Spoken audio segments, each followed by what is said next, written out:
noite.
Boa noite. Opa, agora sim. Boa noite, Walter. Boa noite, como vai você? Como vai Tudo você e bem? como vão vocês? Estamos bem, Todos. graças a Deus. E vocês aí? Também, tudo ótimo. Que Também, tudo bom. ótimo. Legal. Eu queria Bom, avisar o público ah, que é a primeira vez que eu faço isso, então para mim é tudo novidade aqui. Eu vou contar com a mas deu certo já. Conseguimos entrar, já tá bom demais, né? Bom, boa noite a todos. Para mim é um prazer ter o Walter aqui hoje. O Walter é um cara muito especial. Eu falo que é uma das pessoas que vale a pena você conhecer ao longo da vida. Eu tive a oportunidade de conhecê-lo em cursos que nós fomos fazendo juntos, né? Nos conceitos da nova medicina germânica. E logo a gente começou a conversar sobre experiências de vida, experiências terapêuticas, né? E métodos de trabalho, enfim. E, e eu me encantei pela forma com que ele trabalhava, tive a possibilidade de participar de atendimento de constelação familiar com ele, enfim, e pude ver toda essa experiência que ele tinha, essa gama de ferramentas que ele conseguia associar tudo aí, e assim a gente foi construindo uma certa relação, e para mim é um prazer, uma honra poder ter você aqui, Walter, que tem experiência em diferentes áreas. Você vai contar um pouco, não só a sua experiência de vida, que é muito legal, mas também a sua experiência profissional como constelador, hipnoterapeuta, pessoa que trabalha com a nova medicina germânica, 5 leis biológicas, né? Enfim, PNL, coaching.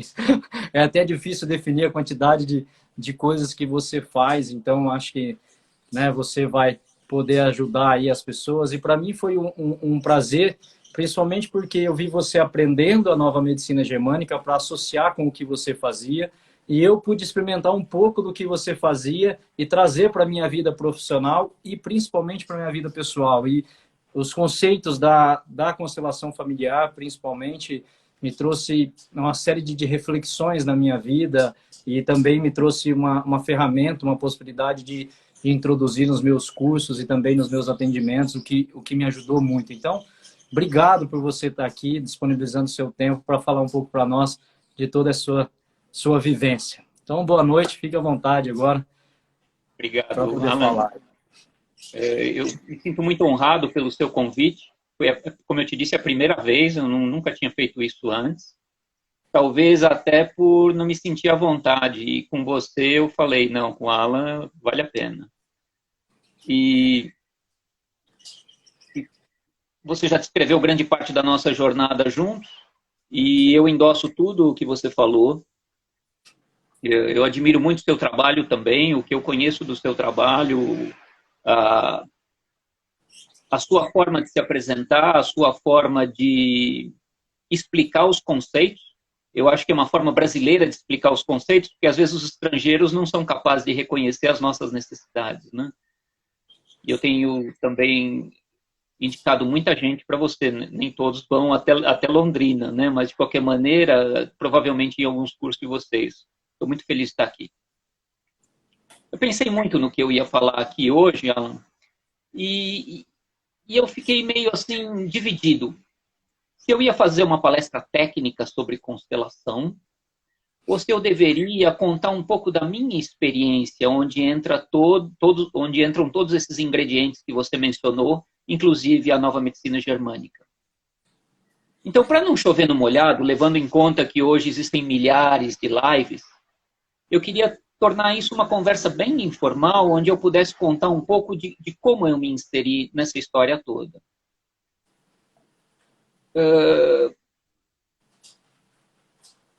E ao longo do processo eu pretendo falar um pouco sobre nova medicina e sobre constelações, que eu acho que é uma dobradinha muito rica, muito valiosa.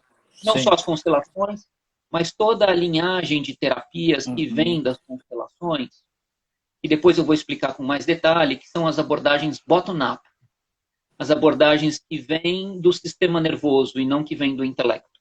Uhum. Bom, um pouco da minha história. Eu nasci e cresci para ser engenheiro. E a vida me levou para humanidades e para a saúde. Pela minha história, eu fui órfão, então eu tenho todos os tipos de traumas catalogados. Todos. Sim. E por conta disso eu tive muitos sintomas na minha vida, muitos desafios. Meus pais morreram, eu era criança, e morreram de doenças. Minha mãe de câncer, meu pai de cirrose. Então, vida e morte sempre foi um tema na minha vida. Uhum. Saúde sempre foi um desafio na minha vida. E é dessa perspectiva que a vida me levou para buscar soluções para mim. Eu nunca pensei em ter essa profissão que eu tenho hoje. Entre algumas outras atividades que eu faço, eu sou terapeuta breve. E quando eu falo de terapeuta breve, eu vou definir aos poucos quais são as linhagens que eu uso e como eu entendo tudo isso e como a constelação se insere em tudo isso. A espinha dorsal da minha prática terapêutica é a hipnoterapia. Uhum. Vou explicar por quê. Eu conhecia a hipnose, na verdade, na época, era muito mais autossugestão e auto-hipnose, com 16 anos de idade. Eu era atleta, eu tinha aquele sonho de ser um atleta profissional, e em competição, eu tinha um desempenho emocional terrível. Em competição, eu rendia 10% do que eu rendia em treinamento. Então, eu perdia jogos miseravelmente, minha modalidade era tênis. Até um dia que eu fui para uma livraria comprar livro didático no começo do ano e eu vi lá uma prateleira de livros de autoajuda. Talvez alguns de vocês já tenham lido esse primeiro livro que eu li, O Poder do Subconsciente, do Joseph Murphy. Sim. Todo ele está baseado em autossugestão. Ele prometia mundos e fundos, né, para lidar com medo, lidar com ansiedade, lidar com falta de autoconfiança. E lá eu embarquei e depois comecei a comprar vários outros livros. E assim eu entrei no processo de autossugestão, auto-hipnose. Aquela linhagem proposta pelo Murphy é o que a gente chama de hipnose clássica. Uhum. De relaxamento, entrar em transe e ficar se repetindo mantras do que você quer, etc. Ela me ajudou a adiar os meus problemas. A hipnose clássica, ela tem algumas limitações. Uma delas é a suposição de que o intelecto sabe mais do que o organismo. Ou que o hipnoterapeuta sabe mais do que o hipnotizado. Exato. Então, existe não só um processo de automanipulação, um processo de manipulação e um processo frequente de deslocamento dos problemas. Então, eu queria autoconfiança, eu queria eliminar o medo, eu queria me livrar da ansiedade, eu queria tudo isso, e eu consegui construir isso, mas em terreno de areia. Entendi. Isso me permitiu ganhar tempo para conhecer mais coisas ao longo da vida. A vida me levou para isso, até pelos meus sintomas. E até descobri que depois eu tinha que voltar atrás e retomar todos aquelas emoções e sentimentos não digeridos, a maior parte deles decorrentes do trauma, associados à raiva, frustrações, e por aí vai, todas. Uhum. Essas emoções estressantes. E isso eu fiz durante a minha final da adolescência, juventude, até uma certa fase adulta, e virou um hábito eu controlar minhas emoções. E eu larguei da hipnose, segui meu caminho em ciências exatas. Eu não terminei a faculdade de engenharia, eu fui migrando de faculdade em faculdade. Até que em 1900... Então, estou falando assim, eu comecei com 16 anos, eu tenho 58, eu estou falando de 1978, eu entrei na hipnose clássica. E em 1993, eu tomei contato com a hipnose ericksoniana, que antes eu não sabia que existia. Aí eu me apaixonei. Porque era uma outra mentalidade a hipnose ericksoniana. Aí eu já estava mais maduro, já conhecia um pouco melhor as coisas, e eu descobri que esse era um tremendo recurso para eu me desenvolver. E eu comecei a estudar, muito em busca das minhas soluções. Sim. E no final virei hipnoterapeuta. Então, em 95, eu já tinha os meus primeiros clientes de hipnose. Sempre numa linhagem de terapia breve, né? Poucas sessões, no máximo 3. Uhum. Porque eu não sou psicólogo nem médico. E existe uma distinção muito importante aqui das linhagens da hipnose, que depois vai servir para explicar melhor o que são as constelações. Eu não tenho aqui um apoio para botar meu celular, eu vou tentar mostrar com as mãos, porque as mãos ilustram. Vamos pensar num cliente aqui. Uhum. Esse é o estado que um cliente chega para o hipnoterapeuta. Melhor aqui.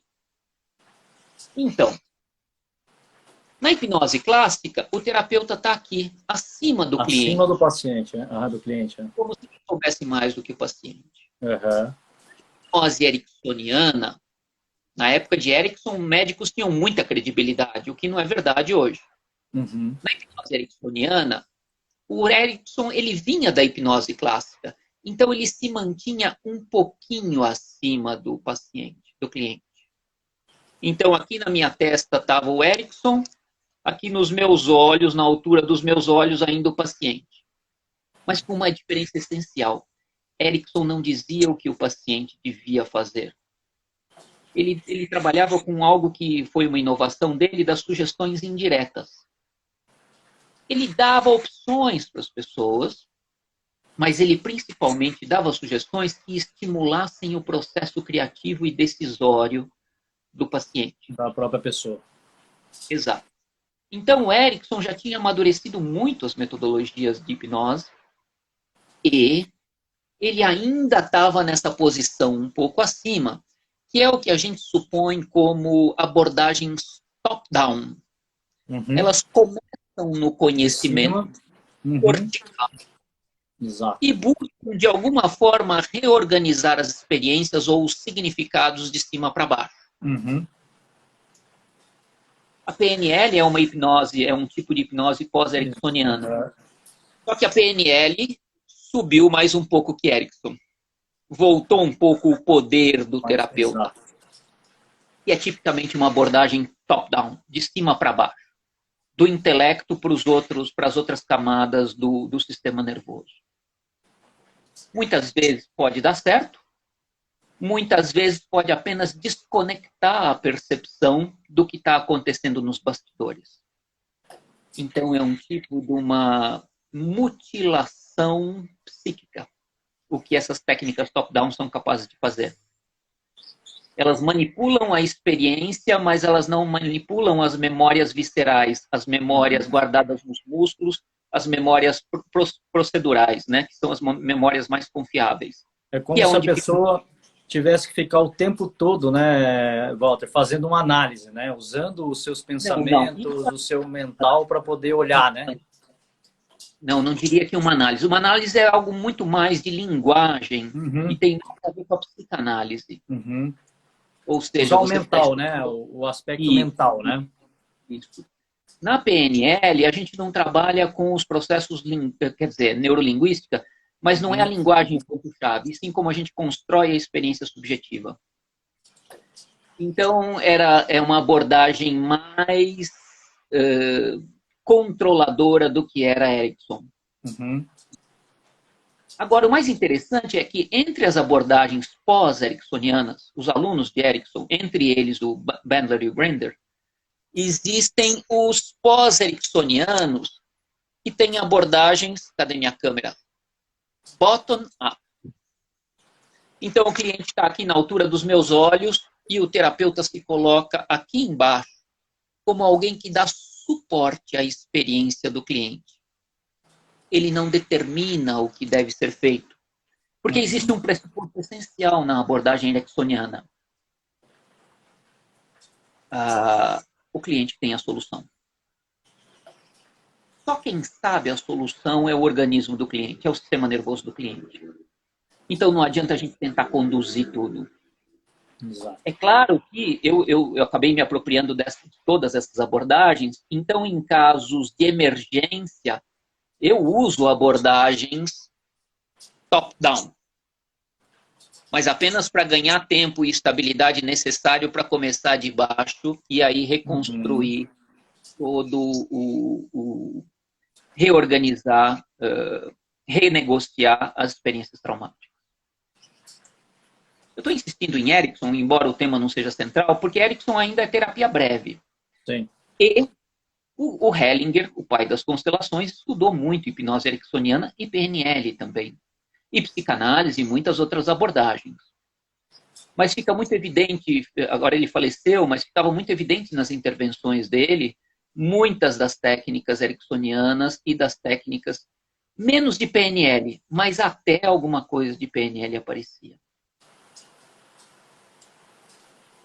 Então, a hipnose me levou desde um nível de controle alto, primeiro autocontrole, depois controle nas intervenções, para um nível de descontrole absoluto, até as técnicas que eu uso hoje predominantemente. Eu queria retomar algo que foi dito por Freud, citando um dos cientistas, dos neurocientistas brasileiros mais famosos que tem, aqui, divulgação científica, que é o Siddhartha Ribeiro.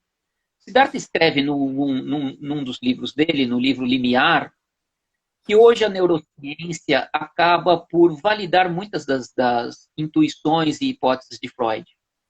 Freud dizia que a origem de todas as psicoses estava no trauma. O que diz o nosso mestre Hammer é que não só as psicoses, mas todas as doenças têm origem numa definição mais abrangente de trauma que ele usa, que é o DHS. Que inclui não só o trauma episódico, né, o trauma de eventos, mas o trauma de desenvolvimento e o trauma, o conflito biológico, né? Exato. Como você ensina para os seus alunos. Então, essa definição mais abrangente do Hammer me mostrou que todas essas técnicas bottom-up, o Hammer só aceitava a hipnose ericksoniana como meio de reduzir a massa de trauma. Massa conflitual, né? Agora, o Hammer não estava aqui, talvez, para conhecer essas abordagens decorrentes da hipnose ericksoniana.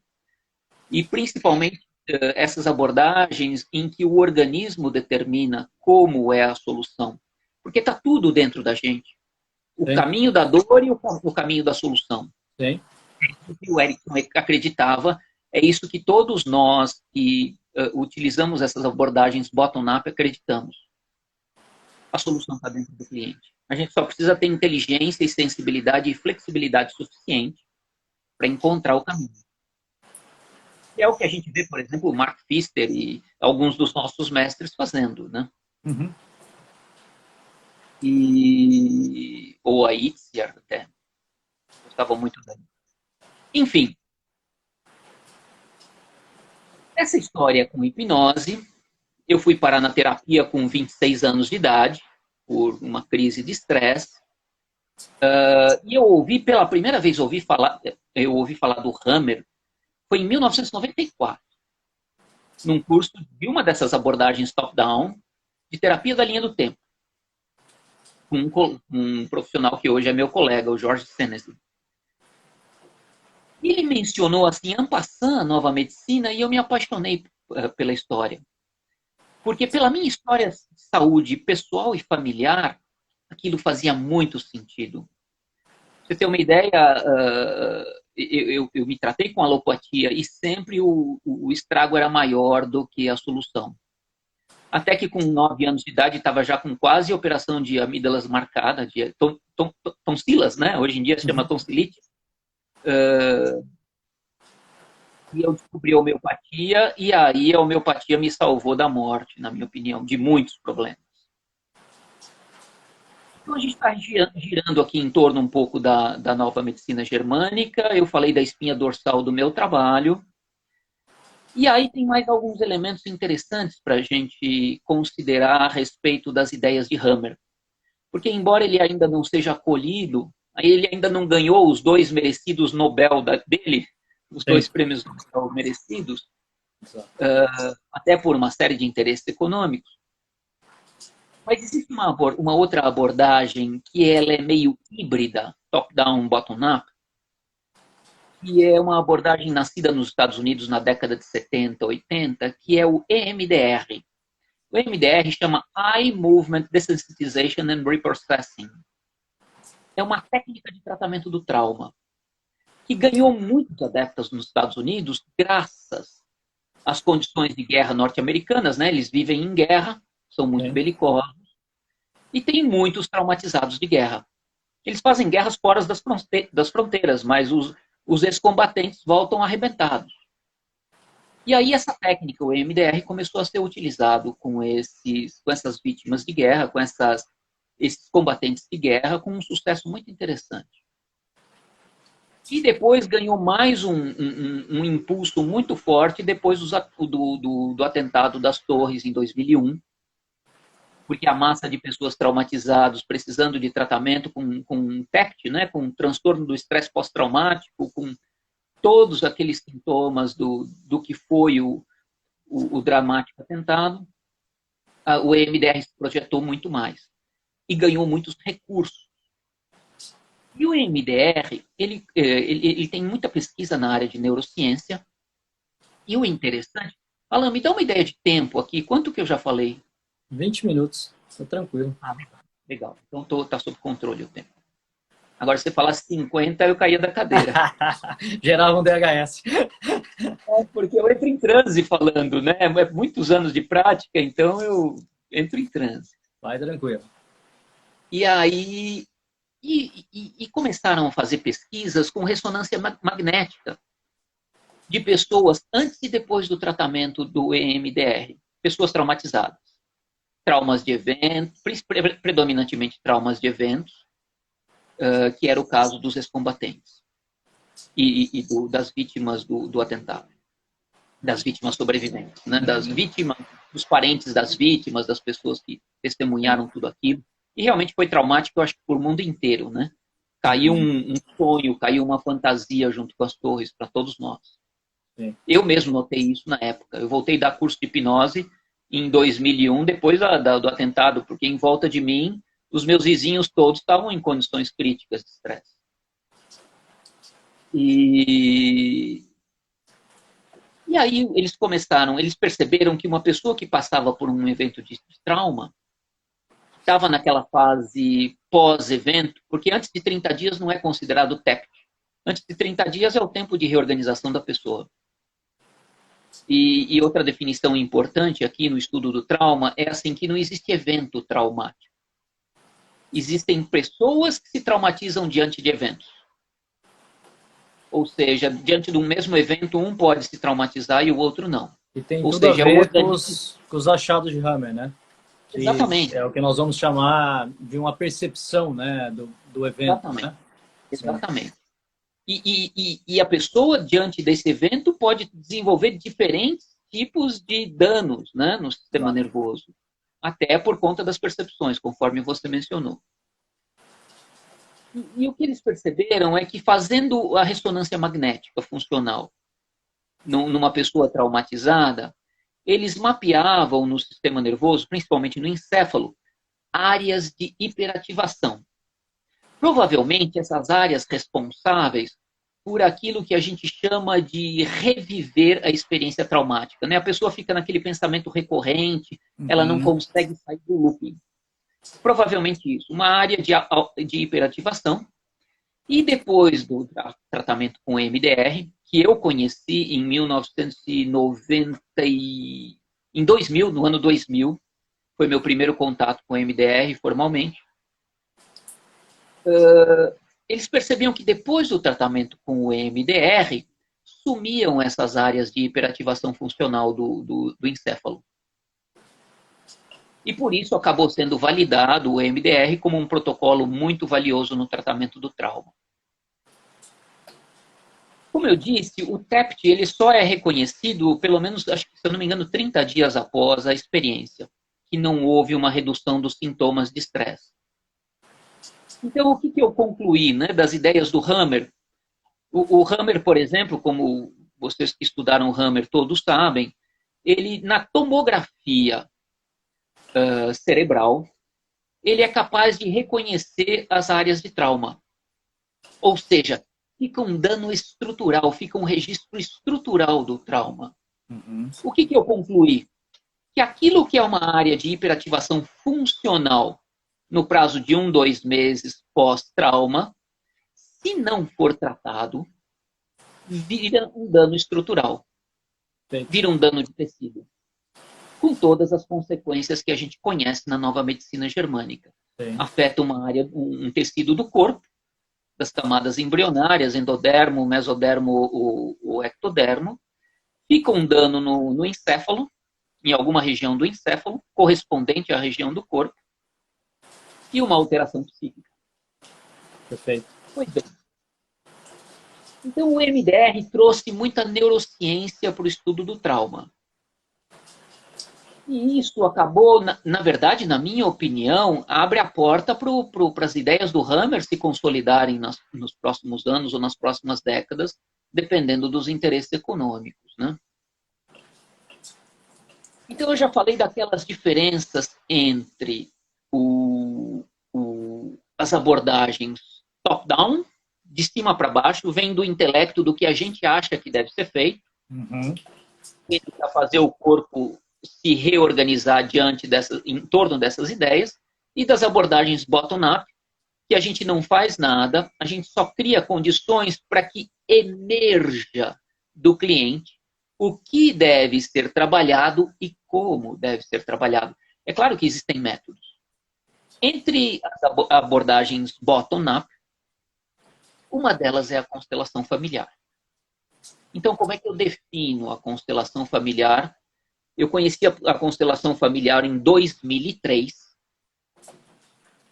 e foi muito interessante. Poucos meses, acho que 1 ou 2 anos depois de estar estudando, estar numa formação, eu me dei conta, isso foi 2003 que eu comecei, 2005 eu terminei minha primeira formação. Eu me dei conta que em 1992, ou seja, 23 anos antes, 13 anos antes, eu tinha tido a minha primeira constelação espontânea. Em transe, uma sessão de terapia. Eu fazia uma terapia de transe, era psicotranse do Eliezer Cerqueira Mendes, do Dr. Eliezer Cerqueira Mendes. E uma vez, numa sessão, diante de mim se desenrolou uma história, uma dinâmica de reconciliação forte, uma dinâmica relacional. Predominantemente com símbolos. Eu não via pessoas, eu via símbolos. Aquela foi a minha primeira constelação, mas eu nem sabia que aquilo era constelação, porque eu só vim conhecer constelação em 2003. E em 1999, 4 anos antes de eu conhecer constelação, eu tive uma outra experiência de transe muito forte, uma reconciliação ainda mais forte, algo relacional, e que foi uma tremenda cura. Esses 2 eventos foram 2 curas impressionantes na minha vida. e eram praticamente dinâmicas que depois eu aprendi a fazer, usando representantes, usando bonecos ou usando simplesmente a imaginação. Desde que isso emergisse do cliente, né? Não é algo imposto de cima para baixo. Uhum. Ou melhor, se a gente impõe, não acontece simplesmente. Exato. A gente só mostra um caminho. Isso aí. A gente só mostra um caminho. Eu por exemplo, tive uma cliente de Campinas muito interessante. Em 2004, eu comecei a organizar uma formação... Perdão. 2005, eu comecei a organizar uma primeira formação em Campinas, com o meu primeiro treinador. Essa minha cliente de Campinas viveu uma constelação que supostamente era uma solução para a vida dela. Mas nada mudou muito na vida dela. Em 2012, eu lancei um livro de um outro professor. Então, a gente está falando, ela viveu a primeira experiência em 2005, de uma constelação, uma solução. Em 2012, lendo esse livro que eu lancei de um outro professor meu, um outro mestre, em transe ela viveu a solução dela. Então é assim, a constelação de 2005 mostrou um caminho que para ela só curou, só solucionou o conflito dela em 2012. Então a constelação, quando ela vem de cima para baixo, ela só mostra um caminho do que vai acontecer lá para frente. Sim. Mas quando ela é feita de baixo para cima, então tudo que emerge já é o processo de cura. É que só um pouquinho, Walter, que é muito interessante porque eu vejo assim muitos alunos meus, muitas pessoas que fazem os cursos das 5 leis biológicas, né? Às vezes, quando eles não têm instrumentos que trabalham de baixo para cima, muitas vezes eles falam assim, né? Mas o paciente, ou a própria pessoa, ela fala assim, mas eu tenho consciência, eu sei o que está acontecendo. Eu falei para o meu paciente, ele sabe todo o programa biológico de cabo a rabo, ele sabe a origem, ele sabe o que está acontecendo, porém ele não tem o resultado, não tem a cura, não tem mudança, não tem nada. Eu falo assim, ele se torna um sabido, mas ele não consegue ter o próximo passo, né? Justamente por quê? Porque ele está trabalhando do mental, do nível da consciência para o processo, né? Então ele não consegue vivenciar aquilo, não consegue sentir de verdade, né? E consequentemente ele não consegue dar um sentido diferente. Ou seja, ele sabe, porém continua reproduzindo, né? É mais ou menos essa a grande dificuldade, né? Não muda sentimento, não muda atitude, não muda comportamento. A pessoa às vezes só fica com mais sentimento de culpa, né? Porque agora tem informação que consegue mudar muita coisa. Aí, então, eu estava naquela história do bottom-up e do top-down.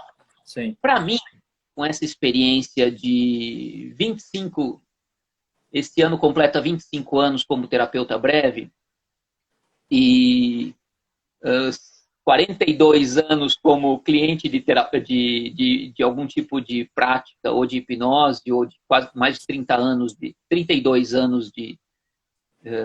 32, deixa eu ver uma coisa. 26, 32 anos de terapia que eu me submeto. Essa distinção é muito importante que você acabou de enfatizar entre o que a gente sabe e o que o corpo é capaz de digerir na experiência ou integrar na experiência. Então, agora eu vou voltar a uma coisa que eu comecei, uma frase que eu comecei e não terminei. Qual é a definição que eu uso de constelação familiar? É uma técnica ritual, é uma abordagem ritual de solução de problemas. Começou no âmbito terapêutico, cura de pessoas, tratamento de pessoas, tratamento emocional, psicológico, e hoje virou uma abordagem que serve desde consultoria organizacional até conciliação de famílias, departamentos, hoje, judicialmente, promotores, enfim, né, dentro desse contexto também se aplica muito, né? Eu tenho vários pacientes que são promotores que estão estudando a constelação para poder aplicar, né, dentro dos processos ali, e tem tido resultados incríveis, né, de reconciliação. Exatamente, porque aí os dramas, os conflitos não precisam ir para julgamento. Exato. E tudo isso tem a ver com uma coisa que você citou lá no começo, que é o que a gente chama de leis do amor. A grande contribuição do Hellinger, na verdade, não foi as constelações. Os princípios do método já existiam antes. Eu só interrompendo, Walter, eu falo assim, o grande aprendizado que eu tive quando eu comecei a estudar e fazer cursos nessa área, não é que eu me tornei um constelador, não faço esse trabalho, mas os princípios que eu trouxe desse método para minha terapia, quando eu estou trabalhando com a germânica, ou com osteopatia, ou qualquer outra coisa, e os princípios no âmbito meu familiar, foram algo fantástico, né? Que eu acho que é muito mais além do que o movimento da constelação, né? Então eu falo, te dá uma base, né? Sim, sim. Fala assim como o Hammer mostrou os mapas da biologia, o Valo Henning mostrou os mapas de um bom convívio, um relacionamento, enfim, né? É o que ele chamava de mapas da alma, né? Não sei se eu posso falar assim, né? Fala um pouco, o que são as leis do amor, Walter? Você que colocou aí, que eu acho maravilhoso. As leis do amor. São 3 leis. E são essas as leis que determinam o sucesso ou o fracasso dos relacionamentos, o bem-estar ou o sofrimento nos relacionamentos. Essas leis foram uma contribuição não do Hellinger também. O Hellinger só juntou as duas coisas e criou algo novo. As leis foram uma contribuição do Ivan Borzomeninag. E ele derivou isso do estudo, primeiramente, em etologia, até onde eu sei. Comportamento animal. Depois ele percebeu que isso estava dentro do comportamento humano também. Afinal de contas, eu ainda acredito que nós somos animais. Sim, assim como o Hammer, né? Observou exatamente isso, né? E que isso não é uma particularidade nossa, né? Eu falo, os princípios, eles regem toda a natureza, né? Sim, sim. E, então, as leis do amor. Uma delas é a lei do pertencimento. Se alguém alguma vez fez parte de algum grupo, de um sistema, essa pessoa pertence. E ela não deve nem ser excluída, nem se excluir. Uhum. O movimento de afastamento provocado por outros ou por si mesmo gera sofrimento dos dois lados. Outra lei do amor é a lei da ordem. Essa lei no mundo biológico, ela explica que por exemplo, que um filhote, ou melhor, que um adulto, um indivíduo adulto, é difícil a gente usar uma palavra adequada, então eu vou usar com um sentido fraco. Que um adulto, ele tem prioridade sobre um indivíduo jovem. Isso na natureza, no mundo animal, significa o seguinte: se uma cria perde os pais, os protetores, ela morre. Agora, um adulto, se perde uma cria, ele tem condições ainda de se reproduzir e passar o gene dele adiante, os genes dele adiante. Então, num sistema familiar com adultos, com pais e filhos, existe uma ordem hierárquica. Os pais têm prioridade e entre os irmãos, do mais velho para o mais novo. Quem vem antes tem uma certa prioridade, tem uma certa hierarquia aí. Como muitas vezes isso não é respeitado, né, Walter? E aí inicia-se todo um processo de desarmonização, né? São filhos se posicionando acima dos pais, né? Querendo salvar ou se colocar em uma posição, né, acima, ou o irmão mais novo se põe em uma posição de criticar o mais velho, enfim, uma série de inversões, né? E aí toda a fragilidade da família, né? O que a gente tem que entender a partir das constelações é que todas essas desordens na hierarquia ou na lei do pertencimento são movimentos de amor. Isso que é louco. E de sobrevivência, né? E de sobrevivência. Então eu já tive vários clientes que chegaram com uma família em desordem, onde filhos assumiram posições hierárquicas acima dos pais para salvar a família. Só que isso gera sofrimento e doença. Exato. Então, mesmo esses movimentos estabanados que a gente faz inconscientemente, eles ainda estão sendo regidos pela lei do amor. E daqui a pouco eu vou fazer uma dinâmica com a turma, para a gente entender melhor o que eu quero dizer. Tô vendo, alguém escreveu algo aqui. Depois, se você puder ler para mim, Alan, algumas perguntas, aí eu tenho condições de direcionar um pouco mais a resposta. Eu não consigo ler aqui e falar ao mesmo tempo, e eu não vou parar para ler. E a terceira lei, eu falei do pertencimento, da ordem, a terceira lei é a lei do equilíbrio. A lei do equilíbrio determina como devem ser as trocas nos relacionamentos. O dar e o receber, né? O dar e receber. Exato. A lei da compensação, a lei do equilíbrio, a lei de como a gente deve dar e receber. Então, existem algumas curiosidades assim que, para mim, foram completamente contra toda a minha cultura familiar, porque eu vim de uma família em que a cultura é mais importante dar do que receber, né? Sim.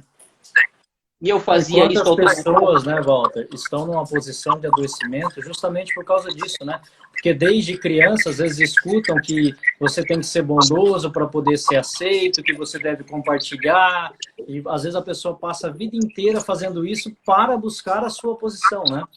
Que aos olhos dos outros seria uma bondade, né? Mas que aí, a longo prazo, se torna um peso, né? E o resultado disso é que a reação das pessoas para quem alguém só dá é uma reação de ressentimento, de condenação, de reivindicação. Uhum. Então, é um contrassenso intuitivo, né? Mas é o que ele observou nas leis do amor. Então, agora eu vou chegar numa pergunta-chave que eu costumo fazer em todas as minhas apresentações, quando o tema é mais constelações, que é, antes de a gente entender direito o que são leis do amor, a gente precisa definir o que é amor. E aí eu pergunto para todo mundo que está aqui com a gente, o que é o amor? E eu espero que vocês escrevam aqui no chat o que vocês entendem como definição do amor. As pessoas não podem falar enquanto a gente está falando, né? Não, só escrever, elas vão começar a escrever. Então escrevam aí o que vocês imaginam que seja o amor. Por favor, deem contribuições. Eu vou perguntar para você, é que você já conhece a história. Deixa eu quieto. Vamos esperar. Pode seguir. Amor é liberação. Oi? Amor é liberação, a Bia tá falando lá. Que mais? Que mais? A Bia é consteladora, hein? Foi minha aluna. Que mais é o amor? Doação. Doação. Bom, eu vou contar para vocês aí, o que eu sei. A lei do dar e receber já fracassou aí, porque tá se doando. Eu vou contar para vocês todos os termos que eu ouço quando eu faço essa pergunta em grupos abertos, onde as pessoas podem falar mais rapidamente. Amor é carinho, é cuidado, amor é bem-estar, é um sentimento quente, agradável, amor é proximidade, amor é desprendimento, amor, tudo aquilo que a gente vê como as faces luminosas do amor. Uhum. A gente vem de uma cultura ética onde a gente tem um senso de julgamento muito aguçado. E aí eu pergunto, e qual é a face sombria do amor?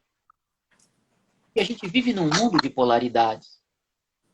Tem. A gente não tem raiva, a gente não odeia, a gente não fala mal de pessoas que não têm valor nenhum pra gente. Exato. Os sentimentos sombrios de ciúme, de posse, de controle, de raiva, de ódio, de ira, de ressentimento, também são faces do amor. São faces sombrias do amor. Então, dentro da constelação, até onde eu conheço, e eu estudo isso agora em 2023, vão ser 20 anos. Amor é vínculo. Amor não é liberação. O conceito de liberação, ele está associado ao seguinte: as faces sombrias do amor normalmente estão associadas a um amor infantil, a um amor imaturo. Sim. As faces luminosas do amor estão associadas a um amor adulto, a um amor maduro. Então, o amor nas suas faces sombrias, o amor infantil, causa desordem, causa exclusão, causa o desequilíbrio. Então, a liberação acontece quando um cliente de constelação cai em si, se desapega e revela a luz que está escondida nas sombras. Aí o efeito é a liberação. Mas o conceito de amor dentro das constelações é de vínculo. O que quer dizer que todas as pessoas às quais nós nos vinculamos pertencem. E o desdobramento disso é muito sério. Eu vou dizer por quê. O Hellinger, certa vez, foi muito criticado porque quando ele estava atendendo um descendente de vítima do Holocausto, ele disse o seguinte para aquele cliente, que foi tomado como uma mensagem para o mundo inteiro. Ele disse para aquele cliente como uma intervenção terapêutica para o cliente: não vai haver paz no Oriente Médio até que o último judeu reze uma prece por Hitler. Isso era uma intervenção pessoal, endereçada a um cliente.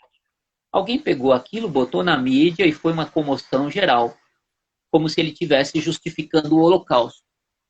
Ele sempre disse: as pessoas têm um papel no mundo. Hellinger tomava a constelação como uma terapia transpessoal também, brevíssima, muito breve, é uma intervenção.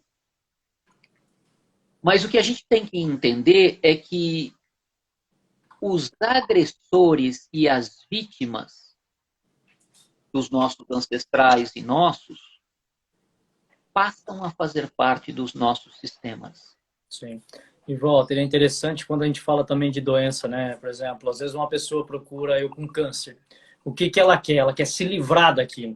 E o primeiro trabalho que a pessoa tem que ter, na verdade, é ela ter a consciência que aquilo é parte dela, trazer para ela, porque assim ela pode evoluir diante daquilo, né? Então, a primeira coisa que as pessoas querem fazer é excluir, né? E justamente dentro desse princípio, que casa muito bem com as leis de Hammer, a pessoa deve primeiro entender que é o processo dela, né? Isso é importante, né? Agora você pegou um conceito muito importante, porque a gente volta àquela definição de coisas que vêm de cima para baixo e de baixo para cima. Sim. Quando o intelecto está no comando, a resposta automática é a exclusão. Exato. Então, não é meu, né? As terapias top-down frequentemente estão a serviço de tentar se ver livre de algo. Uhum. Mas não são soluções definitivas, muitas vezes. A não ser que um processo bottom-up aconteça simultaneamente. Sim.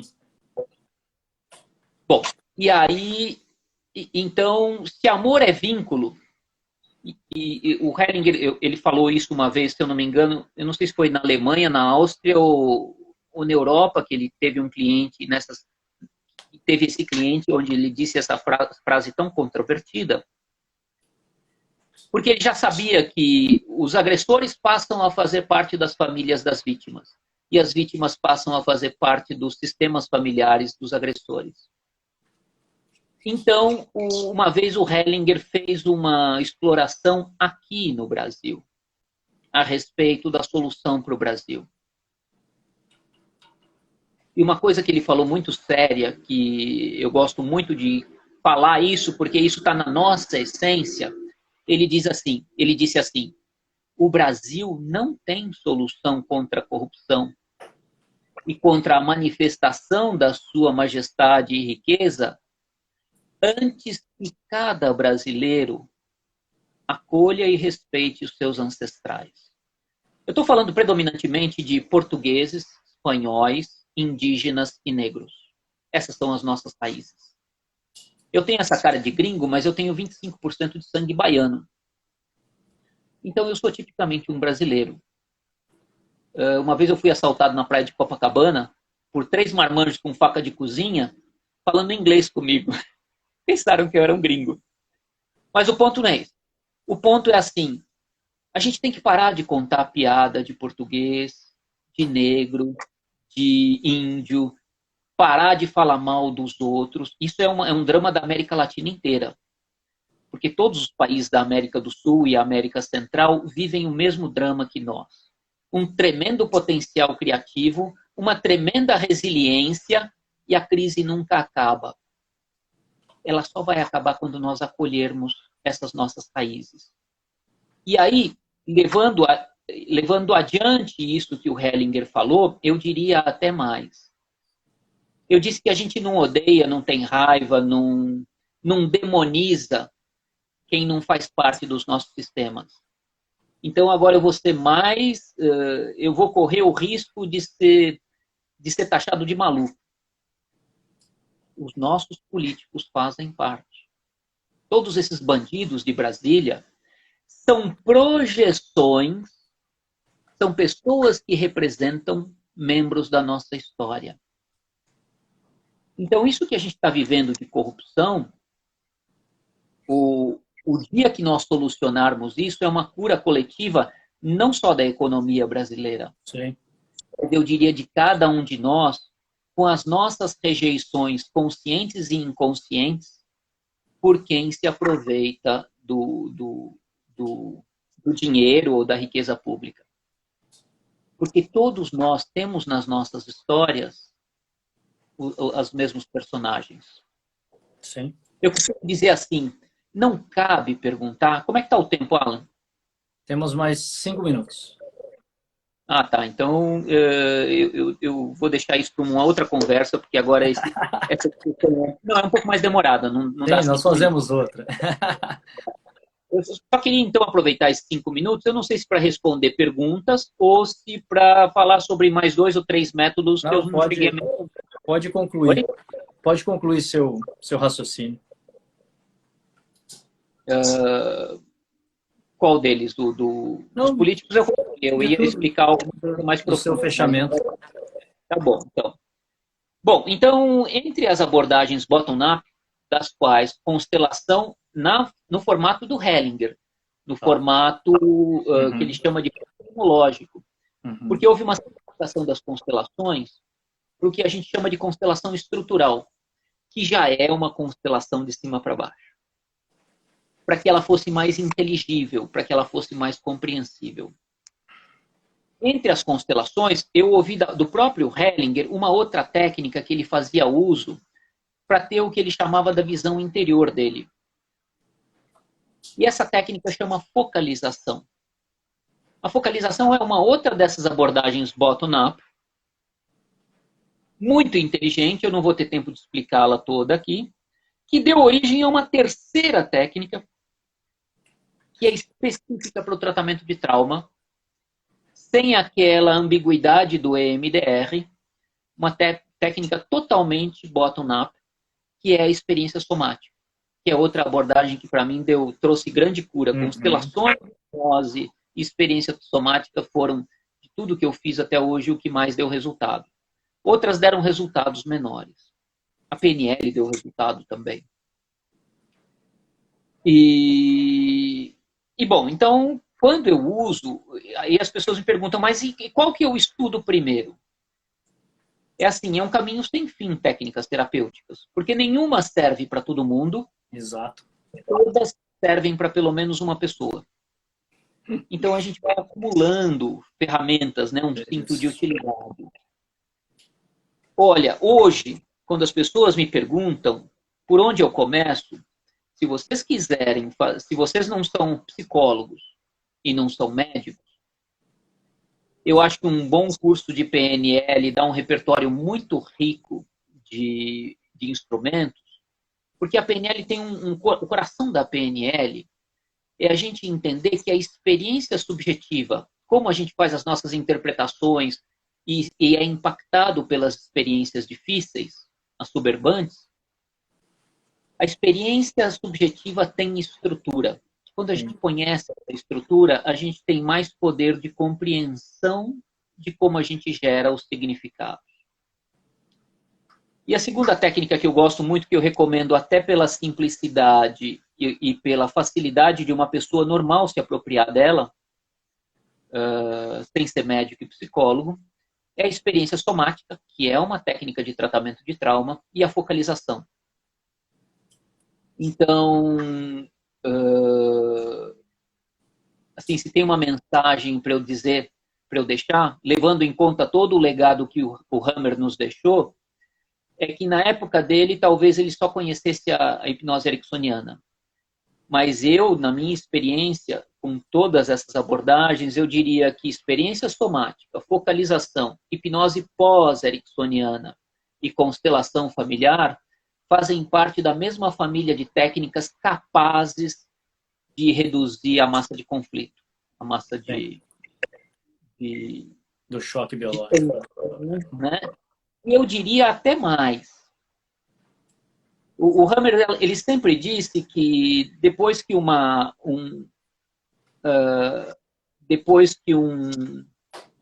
DHS, um registro encefálico de um DHS, como é mesmo o nome disso, Alan? Foco de Hammer. Foco de Hammer, obrigado. Lembrava, é foco de Hammer. O Hammer dizia que quando um foco de Hammer entra em solução, o tecido nervoso morre. Olha, pelo que eu estudo, eu quero acreditar que com essas técnicas bottom-up, reduzindo progressivamente a massa de conflito, é possível resgatar alguns focos de Hammer sem perder todo o tecido nervoso. Sim. Eu acho que é possível. Sim, porque, na verdade, né, você consegue amenizar a massa conflitual e, consequentemente, o processo de reparação do cérebro, que é a fase do edema e da cicatrização, se tornam menos intensos, né? Consequentemente, se preserva melhor a comunicação entre o cérebro e o corpo. Né? É o que eu imagino. É o que eu quero acreditar.